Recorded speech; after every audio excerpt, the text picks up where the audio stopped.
नमस्कार, आप देख रहे हैं पत्रिका टीवी और आपके साथ मैं हूं डॉक्टर मीना शर्मा। दहशत का दंश झेल रहे शहीदों की शहादत पर आज पूरा देश आक्रोशित रहा।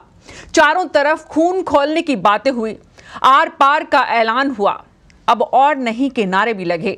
राजनीति से लेकर क्रिकेट और युवाओं से लेकर सरकार, एक सुर में सबने बोला, पूरा देश एक साथ बोला, ईंट का जवाब पत्थर से देंगे, शहादत व्यर्थ नहीं जाने देंगे। राजधर्म कहता है कि शहादत देकर शहीद हुए परिवारों का दर्द कम करना है तो दहशतगर्दी को जड़ से मिटाना जरूरी है।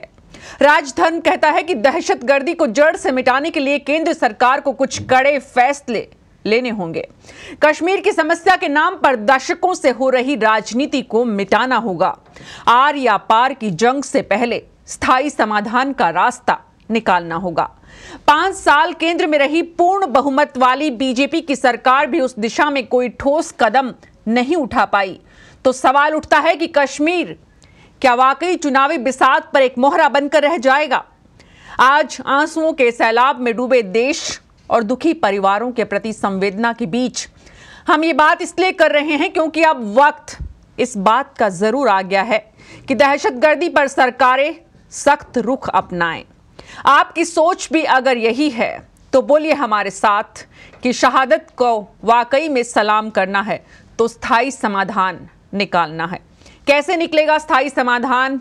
सरकारें इस पर सोचें। आपकी अगर कोई सोच है तो हमें ज़रूर बताएं, हम कार्यक्रम में शामिल करेंगे। और बोलिए मेरे साथ, मेरी पत्रिका मेरा राजस्थान।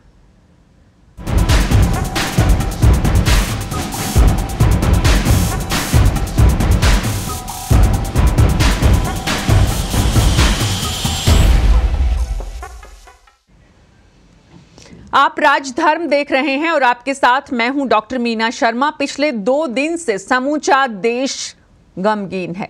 अपने ही देश की सीमा में हमारे जवान शहीद हो गए, युद्ध के मैदान में नहीं, आतंकवादियों की नापाक करतूत के कारण। आज पूरा देश गुस्से में है। आर पार की लड़ाई की बात सब कर रहे हैं। ये पता भी है कि आतंक का सरपरस्त कौन है। हमारे 40 जवान शहीद हुए तो सरकार की भाषा भी बदली। संतोष की बात यह है कि कोई सियासत इस मसले पर अभी तक कम से कम सामने नहीं आई है।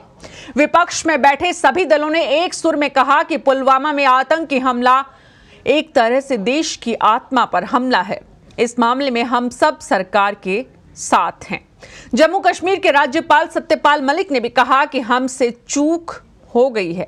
नेताओं को तो Z+ सुरक्षा मिल जाती है, लेकिन हमारे ये जवान क्यों आतंकियों के निशाने पर रहते हैं? तो क्या हमारी इंटेलिजेंस की पुख्ता सूचना के बावजूद हमें चेतने में देर हुई?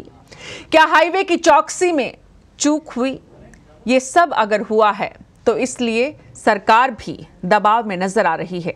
भारतीय खुफिया एजेंसीज ने 8 फरवरी को अलर्ट जारी किया था। इसमें मोटे मोटे अक्षरों में लिखा गया था कि सैन्य बलों के आने और जाने के रास्ते पर कोई वारदात हो सकती है। तो फिर क्या करते रहे हम?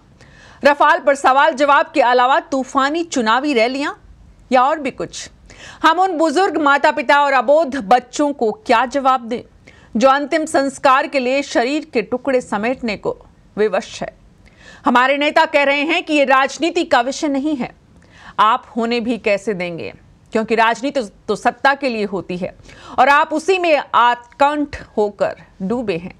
देश की सुरक्षा के लिए तो शायद हमें और किसी और व्यवस्था के भरोसे रहना होगा। ये सवाल आज हमें इसलिए उठाना पड़ रहा है कि सीआरपीएफ के जांबाज जवानों को खोने के बाद हम किस पर हमला करें और किसे छोड़ें, यही बड़ा सवाल है। इस सवाल का जवाब अगर आप जानना चाहते हैं और आपके जहन में जो कुछ है वो बताना चाहते हैं तो शामिल होइए पत्रिका टीवी के राजधर्म में। दीजिए अपने जवाब और प्रतिक्रियाएं और बोलिए मेरे साथ, मेरी पत्रिका मेरा राजस्थान।